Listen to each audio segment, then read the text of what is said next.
Good evening. Our top story on Up South this evening is from Bangalore, where 350 students of a government Urdu school were admitted to Ambedkar hospital after they complained of vomiting and abdominal pain after they had the midday meal scheme this afternoon. Apparently, a lizard had fallen into the food. These are some of the reactions we got at Ambedkar hospital after the 350 students were admitted. Many of them now out of danger and have been sent home. Only about 40 odd students are still under observation at the hospital. सबसे पहले चौकी रहना चाहिए उस school के अंदर, एक चौकी रहना चाहिए, एक मेडिकल के लिए कोई फर्स्ट एड रहना चाहिए उधर बच्चों को। तो छोटे बच्चे जिन्हें इतना बड़ा हादसा, कोई एक इंजेक्शन नहीं, दवा नहीं, पट्टी नहीं उधर स्कूल के अंदर। तो स्कूल को भेजो, घरों में कामों को करो मत, स्कूल इसलिए स्कूल को भेजे। स्कूल में है क्या सहूलत भेजने के लिए? Children, they have received treatment and they have received treatment as outpatient and they have sent back to the home. Right now around 40 to 50 children are there. They are undergoing treatment and I think that after some time they will be sent back to the home. So there is no serious ailment as such. But people like children, they panicked also and they saw one lizard in the one lizard was found in the box by one of the teachers. So after that some students they had vomiting sensation and some students they complained of abdominal pain. Few of them had complained pain abdomen, but again the pediatricians and other necessary doctors have seen them and subsequent treatment is also been given. Those who have got real vomiting and pain abdomen still persisting, they are being kept under admission and also under observation. We can now go across to my colleague Pratibha Raman, who joins me from Ambedkar Hospital in Bangalore. Pratibha, we saw pretty agitated parents out there. What's the condition of the children who are still there at that hospital? And prima facie, what does it look like? Carelessness on part of the agency which was actually supplying the midday meal? Well, in fact, it is the carelessness of the authorities of the midday meal scheme, because there is a lizard in one of the food boxes as claimed by one of the teachers in the school.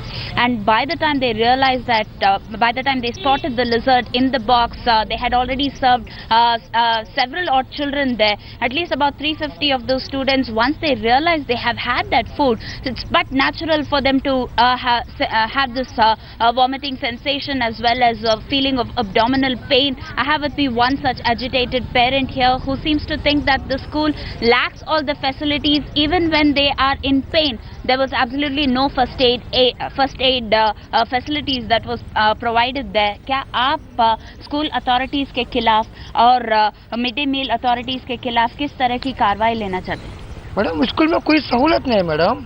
Government से कानून है कि बच्चों को भेजो school पढ़ा बोल के, वो स्कूल में कोई सिक्योरिटी नहीं है, कोई फैसिलिटी नहीं है। भाई को बच्चे स्कूल को भेजने से डर लगता है, क्योंकि उधर अभी इतना बड़ा हादसा हुआ, 2600 बच्चे हैं, 2600 स्टूडेंट्स हैं वो स्कूल के अंदर।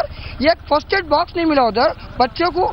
जो इतना बड़ा हादसा हो रहा, पानी पिलाने के लिए एक गिलास पानी नहीं है, एक बाथरूम एक टॉयलेट नहीं है स्कूल में, तो किस लिए भेजना है बच्चों को स्कूलों को? So when there is absolutely no facilities that's provided inside the schools, why would these parents send their children to school? That is the question raised by them. In fact, I also have the medical superintendent of Ambedkar Hospital. Sir, what is the condition of these children, the 70 odd children who are here now? No, actually what happened, around 1:15 I received a call from the principal saying that some of the students with the food poisoning, they are coming. I was alerted with teams of doctors from pediatric department, surgery, medicine and gynec side with the postgraduates and qualified consultants. Initially about 50 students they came with a giddiness and some sort of vomiting sensation and all. So we treated them with the conservative line of treatment. The same thing is going on up to 3:30, 4 o'clock. Totally around 360 patients they come. As and when they came, we treated the conservative line of treatment, but none of them are serious. And more than the symptoms, they got a sort of a psychosomatic disorder like. So we thought food poisoning could be because of gastritis. Anyhow, we had sent the sample for forensic medicine analysis. Now all the patients who are feeling better, they had already gone back. Now only inpatients, about 9 patients are there. We had kept them in the patient as an for observation. Once if they become all right, tomorrow morning we'll discharge. So it is quite fortunate that all these students are pretty stable right now, and most of them have actually gone back home. But if at all anything untoward were to happen, who is going to be accountable for this? So these are the kind of questions that still remain unanswered. Back to you, Sudhir. Obviously, some kind of post-mortem will have to be done on that. Pratibha Raman, thanks a lot for joining us there from Ambedkar Hospital in Bangalore. Now for a very disturbing fallout of the arrest of alleged ISI agent Arun Selvarajan in Chennai by the NIA. Headlines Today has learned that the Tamil Nadu Q branch sleuths have started keeping an eye on Sri Lankan Tamils in Tamil Nadu, especially Chennai. Joining me now is my colleague Srisha Reddy, who met one such person for who the fear factor is a constant. Srisha, are there a whole lot of people now in Tamil Nadu who feel that they are under watch and being profiled?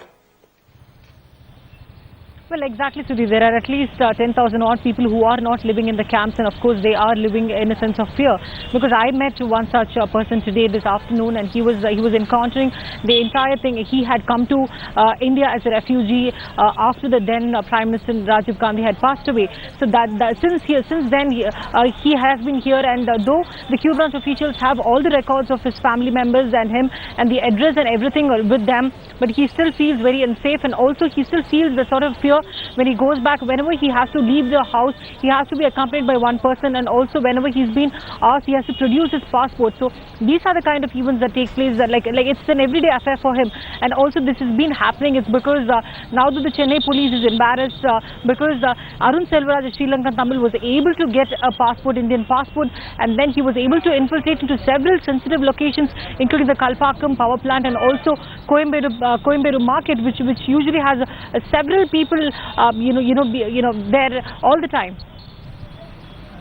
Right, Shisha, hold on. Let's hear what this person actually told you. We are not revealing his identity for obvious reasons. Let's listen into what he told Shisha Reddy. மன்னிக்க கூடாது. செய்யக்களை இது சில உள்ள இலங்கார சகோதர சதி வேலையாக கூட இருக்கலாம் என்ற இங்கே உள்ள தமிழனுக்கும் இங்கே உள்ள போலீஸுக்கும் இங்கே உள்ள இலங்கை தமிழனுக்கும் ஒரு விரிசலை உருவாகி இந்த இப்போ எங்களுக்கான இந்த கட்சிகள் குரல் கொடுக்கறதை நிப்பாட்டுறதுக்காக இலங்கை அரசாங்கத்தில் இன்டெலிஜென்ட் கூட இந்த வேலையை அருண் செல்வராஜ் மூலியமாக செய்திருக்கலாம்னு நான் நினைக்கிறேன். Srisha, it's quite interesting that this person also does not really actually blames Arun Selvararajan for the kind of activities he apparently did there in Chennai, because of which people like him are getting profiled. Now, there are a whole lot of thousands of refugees, almost 77,000 of them, who are living both inside and outside camps in different parts of Tamil Nadu. Now, is there a real danger of them being profiled, and also how difficult is this task really going to be for the Tamil Nadu police? But sir, it's going to be extremely difficult for the Tamil Nadu Q branch officials, especially, having said that there are at least, as you clearly pointed, there are at least like 60,000 odd people who are living in camps. Do they have the details of all these people who are already living in the camps? There are at least 10,000 odd people who are not living in the camps. They are living on their own. So these people, and there are also people like Arun Selvaraj who had actually, he actually tried to get another passport, an Indian passport. In fact, he had, he had influenced the Indian officers to get an Indian passport. So there might be, the police officials also think there might be few Sri Lankan Tamils who are in Tamil Nadu with a Lankan passport, and also might have approached these government officers to give them the Indian passport as well. So this is going to be a heavy, high task for this Indian government officials, and in fact the Q branch officials, to get into the details of these people who are not living in the camps. Right, Shisha, thanks a lot. Let's also listen into what the Tamil rights activists have to say about the fallout of Arun Selvararajan's arrest by the NIA. This time only, for the last 30 years they are suffering, but because of this one guy, the police is vigorous on this issue and is taking raids and other things, searching, and it is a very much torturable inhumanity. They are behaving as like inhumanity. It is totally against human nature. We have been following the story of the 14 Congress MLAs in Karnataka who actually have gone on a European holiday, even as parts of North Karnataka are grappling with flood relief. Now today, Karnataka Chief Minister Siddaramaiah made it very clear that he is helpless as far as calling them back to look after the flood relief work in North Karnataka is concerned. And this is what Siddaramaiah said in Bangalore today. Everybody is demanding. What can I do? What I can do? How can I withdraw? I mean, call them back. ಅವ್ರು ಸ್ವಂತವಾಗಿ ಹೋಗವ್ರಪ್ಪ.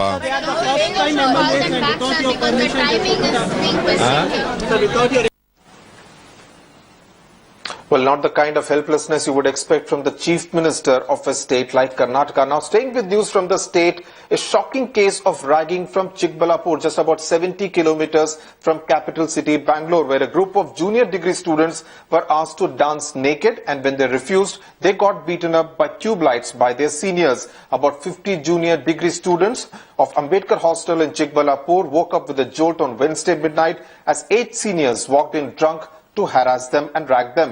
And this has apparently been the case for the last 3 months, where the juniors have had sleepless nights.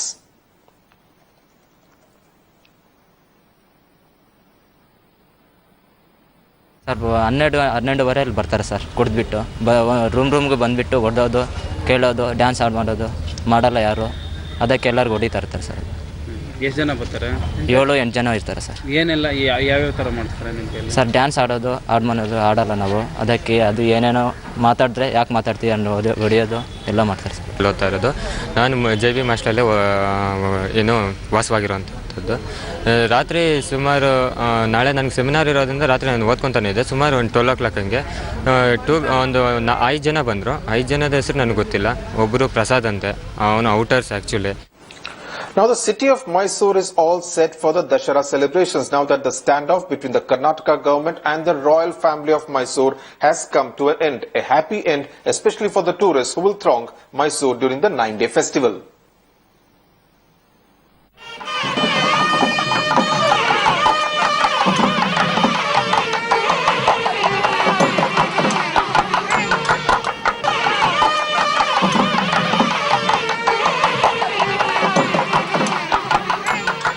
All is well, finally. The Mysore Dashera celebrations will happen at the Mysore Palace after all. The Maharani of Mysore, Pramoda Devi, has reluctantly allowed the Karnataka government to hold cultural programs in the palace premises. She was reluctant because of the king of Mysore, Shrikanta Datta Vadiyar, passed away in December 2013. Only request I made to the government in the present circumstances, because of what happened, because of my husband's passing away in December last month, only because of that, I said there is this thing in our belief that I just said it in Sanskrit.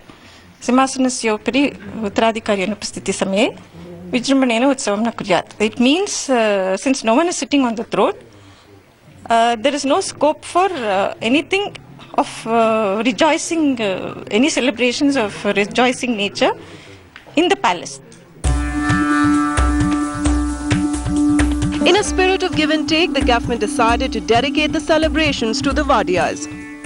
Decision we have taken this time, district executive committees, to be actually celebrate this cultural program in the memory of late Shrikanta Datta Vadiyar. We'll dedicate this program, particularly this cultural program, we'll dedicate that program to the late Shrikanta Datta Narasimharaja Vadiyar. The Dashera festival in Karnataka is synonymous with Mysore. And the city sees close to 10 lakh tourists during the 9-day festivities. It's absolutely beautiful. It's breathtakingly beautiful inside.